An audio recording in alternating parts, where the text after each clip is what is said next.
it could be an NFT, a Web3 based, let's say, artistic expression. It could be in a gallery. It could be, let's say, on Reels or YouTube.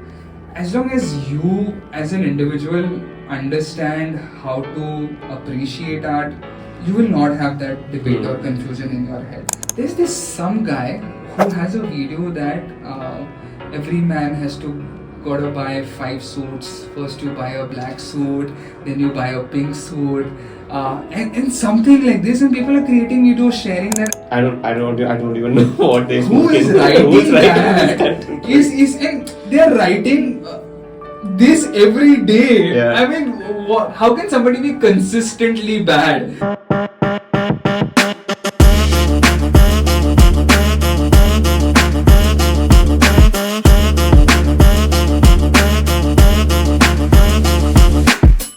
How do you differentiate an artist versus a creator? Because in the before conversation you said you put a photographer in the context of an artist, right? Pretty much like, the person could also be a creator. Right? Yeah. In your mind, what is the how are you differentiating a creator and an artist? Yeah. So I think it's just that these terms that we commonly now use have like upgraded or changed to something. It could also be just labeled as creative individuals, right? I mean, an artist could also be a creator, whatever. It's just that a creator is now more associated with a digital, like meaning to it. If you're creating content on the internet and putting it somewhere in a newsletter or video, whatever, then you're labeled more like a creator. But if you're somebody who's just creating a painting, like static paintings, and you're selling them in an exhibition and doing all of that, or creating, let's say, installation art, murals and all of that, so I think they label it more as an artist. But because today these guys are also creating reels about, let's say, okay, I'm doing a mural, this is the BTS of it. I'm doing this, painting, and this is a video of that. So I think this gap between these two definitions is reducing as these, everybody is understanding how important digital is. So although some few years back these were like different folks, but I think now this gap is reducing, and it could be just termed as, let's say, creator. Right. You could be an internet creator, digital creator, whatever you want to label it. Anybody, I think, who's building something or putting an artistic expression on the internet can be like termed as a creator, I feel. Right. So let me ask you the reverse question, right? There are people who started their journeys on either Instagram or Twitter, LinkedIn, whatever, right? So I follow this one creator called Basha with Abhilasha. Okay. So what she does is, so very interestingly, she knows multiple languages. Okay, through Reels, she sort of introduces new words in either in Telugu or in Odia or in Tamil to people, and she puts it in a nice context, right? It's like my sort of school teacher teaching me how to learn new language. For example, if I go to a new city, I might as well prefer watching her videos to even understand like very functional sort of Telugu, right? How to communicate to a cab driver versus grocery store person and all of it. Now, it's definitely entertaining, but would you consider her an artist? Like, not just her, but people who start with the digital, who definitely can be called a creator, because even the profile sort of reads saying that hey, I'm a digital content creator. Now, you earlier spoke about the transition between artist to a creator. Now, is there a transition similar from a creator to an artist? Okay, let me get a little philosophical here, and people who will watch this answer or listen to this later, if you feel this is total bullshit, like please comment with the timestamp and right there, this is bullshit. So I think art or any form of expression, even if we just take 100 years back, 200 years back, whatever, it has a really revolutionary potential. Okay, if somebody's struggling for freedom fighting or whatever, even for, let's say, India's independence, or let's say right now what Russia and Ukraine thing is going on, let that medium of artistic expression be anything. Okay, it could be a poster, a copy that's written, a speech that you gave, a video that you create, a newsletter that you write, whatever, any of those things.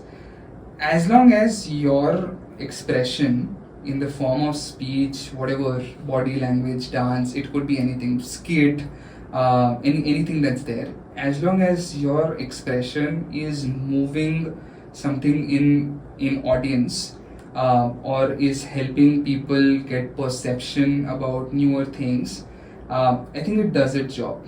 And it's irrespective of if you're a creator or how you label it as an artist and all of those things. So I think it's just that I have had these debates with myself. What's the difference between these two things? Yeah. If the creator is an artist or not, if an artist is a creator or not, and what's the checklist of this? What's a templated answer for this?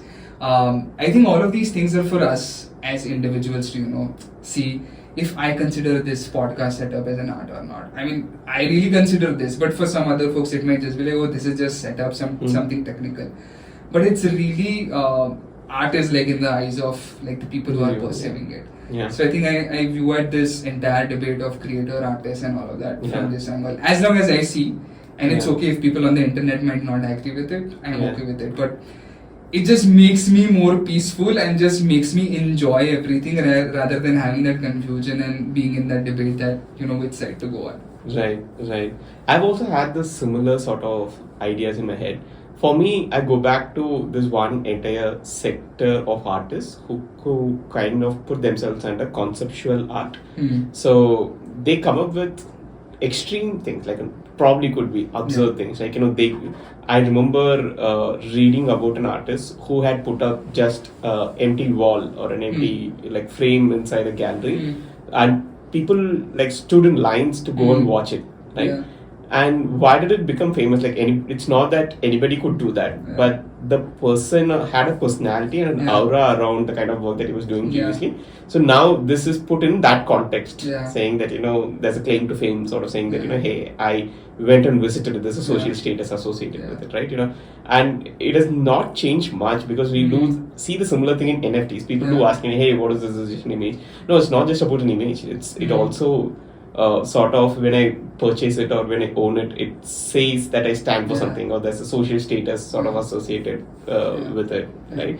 I think take that classic debate about that banana stick on a wall, right? I mean, whatever, millions of dollars, and then somebody just comes up and removes that banana tape, and they're like, oh, this art, or is this art, whatever. It's just about how somebody perceives it. So I think it could be an NFT, a Web3 based, let's say, artistic expression. It could be in a gallery or whatever. It could be in Jahangir, or it could be, let's say, on Reels or YouTube. As long as you, as an individual, understand how to appreciate art, how to perceive art, you will not have that debate or confusion in your head.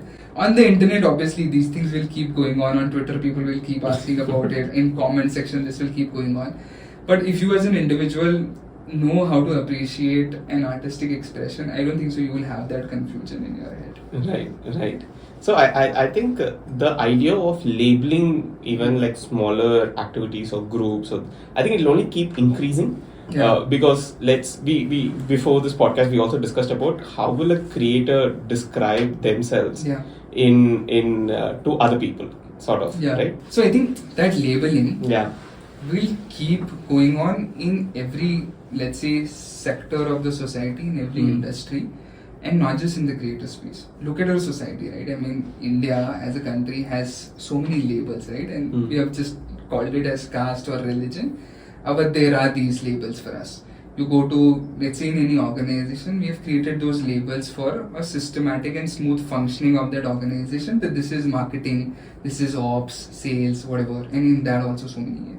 So I think this labeling will still be there, that I am a crypto artist, I am a NFT artist, whatever, I am a YouTube artist, I am a Chingari artist, whatever, TikTok artist, and I am like a painter. So these labels are just for, let's say, for their audience to understand what they are and all of those things. At the end of the day, if you want to put all these folks in a bigger umbrella, like how all of us come under Indian as a label, all of these will come under artist or creator, whatever it is. Yeah. So what are your type of content that you really are sort of interested in? So I'm really picky about this, okay? And I have let's say OCD in terms of how my YouTube feed looks like. Okay. I want it to be super, like clean. I will always listen to music on Spotify. I will, let's say, see the fitness videos or whatever on, let's say, CultFit or any of these things. And I will make sure that anything that's very philosophical, or, there are these YouTube channels like School of Life, Yeah. King School, and all of that where they're doing explainer videos in some really great animated formats, and the kind of voiceover they use, it's really professional and top notch. Or behind the scenes, like the last video that I watched on YouTube was the creation behind the scenes of the song Pasuri and how they created it. So I think it's really, I'm picky about what I'm consuming where. I might not ever consume such content on Instagram or let's say LinkedIn or here and there. So in terms of what kind, it's very, let's say, thoughtful and upskilling or learning kind on YouTube. It's fun on Instagram. On Twitter, it's shit posting and banter. So enjoy just retweeting all of those things. And LinkedIn is just connecting and seeing, okay, what are some of my other folks in the creator space or the community space or in content marketing in general, talking about what are they doing, what kind of events are they doing, and just interacting with them over comments. I think so. Every platform has like a different taste for me. I think this is the first time I've heard somebody being very picky about their. I'm super picky. So when I logged in YouTube on my TV as well, right? I made sure that nobody uses my YouTube. So I asked them to, no, don't use YouTube here. You screen your phone or your laptop and mirror it, and then you open your YouTube. Right. Because I don't want to end up, when I'm in office, opening up something on my big screen or, just on my YouTube feed. Something random comes in about somebody else who, let's say my father is watching or somebody else is watching. So I'm a little picky with... Is that a thing? Have you seen this in other people also doing it? I think so. I mean, people are really, picky or let's say conservative or conscious and cautious about, what kind of ads are getting displayed to them, right? And that's why they now very consciously open an incognito mode and just Google it over there if they want to Google something shady or something that they want to buy. Otherwise, those ads will target them everywhere. So I think internet consumers are also becoming smart. They know how to navigate now these ad things, and I've started seeing, at least in my circle, I'm not sure if everybody does that, but at least I've started seeing in my circle. Nice. Yeah. So let's understand what is the spectrum where you find certain content cringe. I find struggle porn really cringe. Those videos where people are like, if you want to be... There's this some guy who has a video that every man has to gotta buy 5 suits. First you buy a black suit, then you buy a pink suit, and something like this. And people are creating videos sharing that, all of those things. I have been in the professional space for so long. I just have 2 suits, okay? One is black, one is grey. Black is for party, grey is for, let's say, formal events and all of that. And I think the kind of motivation that these people are giving about relationships, about, just how to get better at, like wake up at 5 a.m., 4 a.m., 3 a.m., whatever, all of those things. It's cringe for me. Because, I personally believe, and I was also talking about this to one of my friends yesterday, that, motivation is really an intrinsic thing. It has to come from within. You cannot just say that, okay, you will be put into a classroom of 50 individuals who are like super smart people and you will also start learning with them. If you are not like self-motivated or a self-starter person, even if you're in a bunch of, let's say, 50 great individuals, you'll still want to do something else. I know that's what my life has been. Even if I was surrounded by the best folks, cracked the best exams, entrance exams in the world, and then came to a college, but I was still interested into something else. So I think similarly, if you are giving somebody that do this, wake up at 5 a.m. and you'll be motivated and you'll do all of this, I don't find that really authentic. Actually, that's the first thing, and I find it cringe because it's not gonna work. And even if it might work for some individuals, it's very temporary and very momentary as long as you build that environment around yourself. and I think this might go in a bigger debate that how happiness is also an illusion, and you're trying to just keep yourself motivated and all of those things. But I think that struggle porn thing is something that I find a little cringe. Yeah. So is that term struggle porn a thing? It is a thing. I mean, now it's less frequently being used because people have become more aware about, let's not promote this hustle culture and this struggle porn a lot and all of those things. Earlier, like, if you just were on one meal and you are like in a early stage startup, you have not raised fund, bootstrap, and you are having one meal and just put a hashtag struggle hustle and all of that. That was cool. But eventually people have realized that's not healthy. And you should not put your entire life into one basket. Life is, let's say, all things, right? Like friends, family, you learning something, you enjoying little moments, exercising, meditating, whatever, and also doing your work or content creation or any of those things. So I think this full circle is life, and that struggle porn and hustle culture was just promoting these things. So that's why I find a little cringe. I kind of find another set of content slightly more cringe, which I coined this term, I don't know if it exists, which is philanthropic porn, right? Okay. Which is essentially, I've seen a lot of these videos where they shoot it like a candid shot where they'll go to some person and like help them, right? They'll drop the packages and go. Of course, it's good, right? There are definitely people doing good. It's just a personal take, right? Now creating an entire act around it, and sort of like putting that in limelight, saying, "Oh, listen, I'm just sort of helping," right? Will it help will other people be motivated?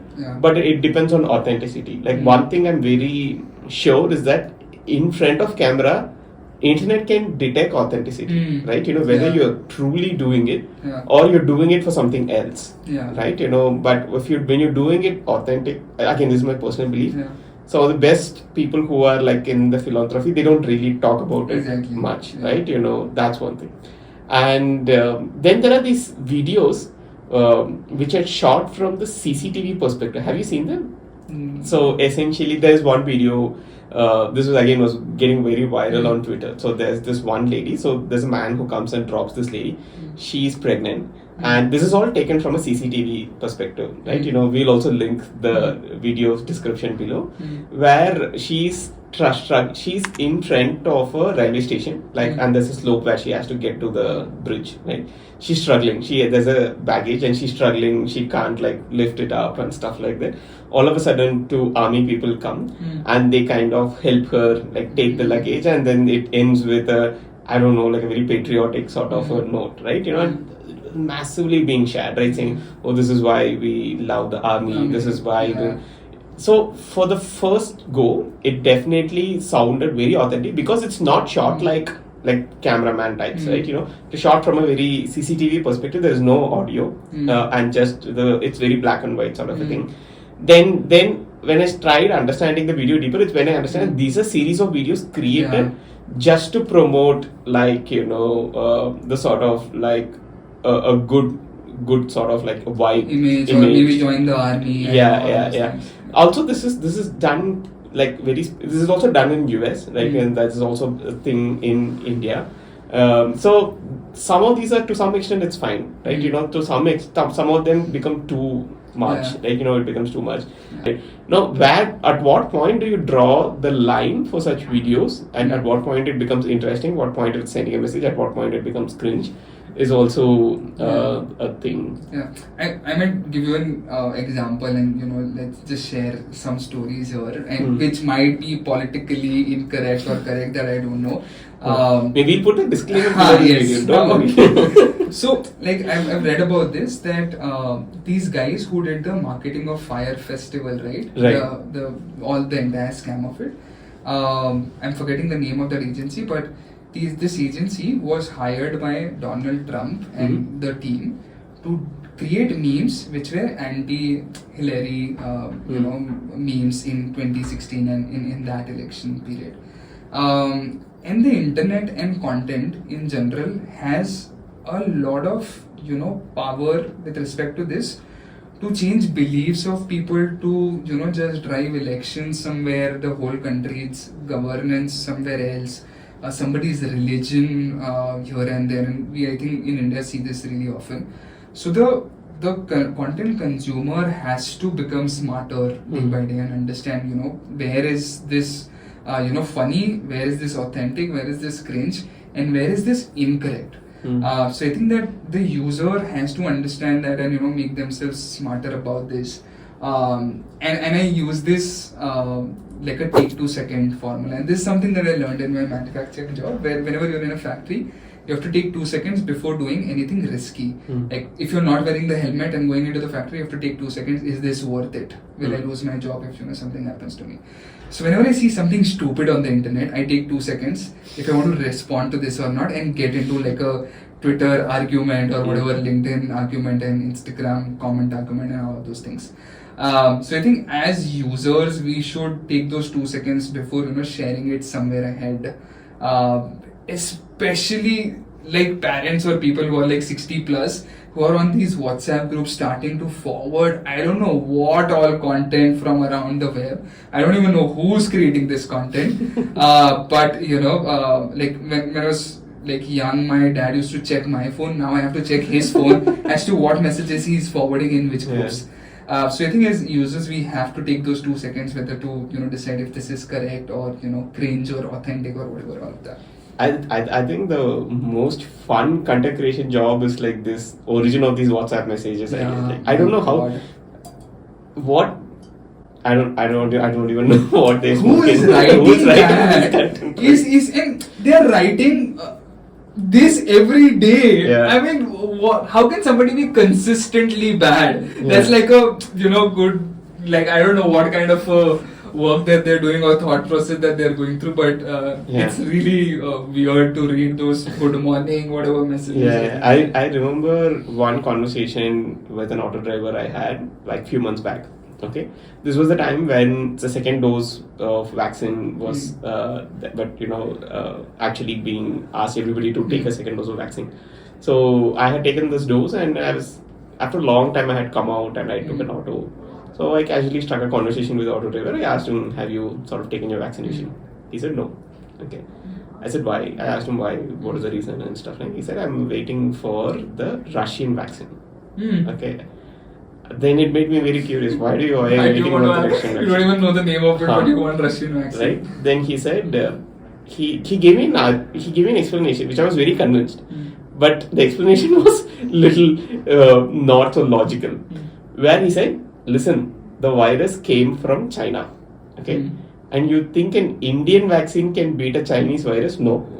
For a Chinese virus, you need a Russian vaccine. Oh shit! Like, how will you argue against this? Right? There's no argument against this. My God. Yeah. If you want to beat a Chinese virus, you need a Russian vaccine. I don't believe in Indian vaccines, so I won't take the Indian vaccine. I'm waiting for the Russian vaccine. It's very sentimental and emotional for them, right? Like they'll read something, they'll watch some video on YouTube saying that how the Russian army is more powerful than this and all of those sort of things. And it just makes you believe and have that persona as well. Like, I think I see this fan following a lot in terms of sports. Like, which IPL team do you follow, which F1 team do you follow, and all of that has become a very like an emotional attachment also. So, content and all of these, let's say sports or whatever, the actual army, war and all of these things are affecting our real life health decisions. Just makes us realize that how important this has become as a part of our how lives. Responsible also these content creators or these messages when we put up, so it I is think powerful. The creators have some responsibility here, no doubt. But I'm not gonna put this on the creators. I'm just gonna put this on the consumers that you have to take those 2 seconds, because creators sometimes become desperate. I understand that. I've been in that space. I think as an entrepreneur also, you sometimes just become desperate when you know that this might not be entirely like morally correct, but for the sake of business, for the sake of let's say subscribers or the number of views, you might want to put those keywords, create that thumbnail, which is like provoking the people a little bit and all of that. So I think it's it's just come to that point whether selling tobacco is a good business or not, and all Yeah, those things. yeah. So let's not go into that. Otherwise, this will become more philosophy. I know. Thank you so much for watching the video. If you love the video, we also publish weekly newsletters named Morning Rush and Going Solo. Morning Rush, we take a single topic that's relevant for creators every week and help you understand them in much more detail. Going Solo is a curation newsletter which helps you stay inspired and keep you updated with the world of creators. Go subscribe to them if you haven't already. If you want to discuss all of these topics with other fellow creators and with us, join a Discord and let's chat there. Links are in the description. See you in the next video. Bye bye.